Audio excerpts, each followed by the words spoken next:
Hello friends, welcome to bliss cinemas. இன்னைக்கு நம்ம Tamil டப்பிங்ல release ஆயிருக்க துரேந்தர் படம் எப்படி இருக்குன்னு பார்க்க போறோம். வாங்க வீடியோக்குள்ள போகலாம். இந்த படம் பார்த்தீங்கன்னா ஒரு ஸ்பை ஆக்ஷன் படமா எடுத்திருக்காங்க. இப்போ இந்த படத்தோட கதையை பத்தி பார்க்கலாம். இந்த படம் பார்த்தீங்கன்னா 1999 காலகட்டத்தில இருந்து காட்டுறாங்க. அப்ப பார்த்தீங்கன்னா இந்தியால ஒரு ஃபிளைட் ஹைஜாக் பண்ணப்பட்டிருக்கும். அதுல இருந்து ஆரம்பிக்கிறாங்க. ஃபிளைட் ஹைஜாக் பண்ணிட்டு இங்க இருக்க பல தீவிரவாதிகளை ரிலீஸ் பண்ணணும்னு சொல்றாங்க. அதே மாதிரி இந்தியாவும் ரிலீஸ் பண்ணுது. அடுத்து கொஞ்ச நாள்லயே பார்த்தீங்கன்னா பார்லிமெண்ட்ல ஒரு அட்டாக் நடக்குது. இந்த மாதிரி கண்டினியூஸா நடக்க ஆரம்பிக்கும் போது பார்த்தீங்கன்னா இந்தியா தரப்புல கடுப்பாகிறாங்க.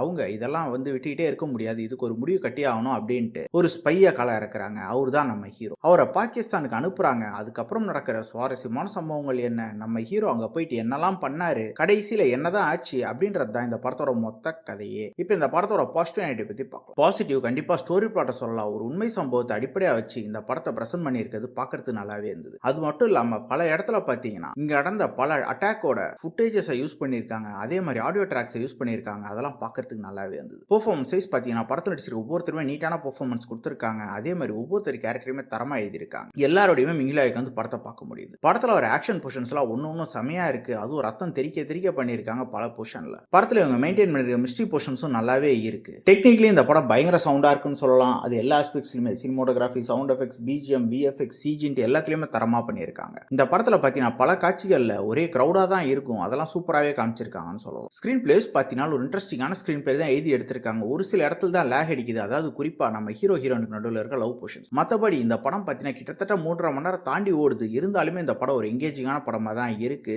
கண்டிப்பா இந்த படம் ஒரு தரமான படம் தான். ட்ரை பண்ணி பாருங்க. படத்துல அடல் கண்டென்ட்லாம் இல்ல, இருந்தாலும் ரத்தம் தெரிக்க காட்சிகள் இருக்கு. ஸோ ஃபேமிலியோட பார்க்கலாம் வேணாமா நீங்க டிசைட் பண்ணிக்கோங்க. இன்னொரு வீடியோல சந்திக்கலாம். தேங்க்யூ.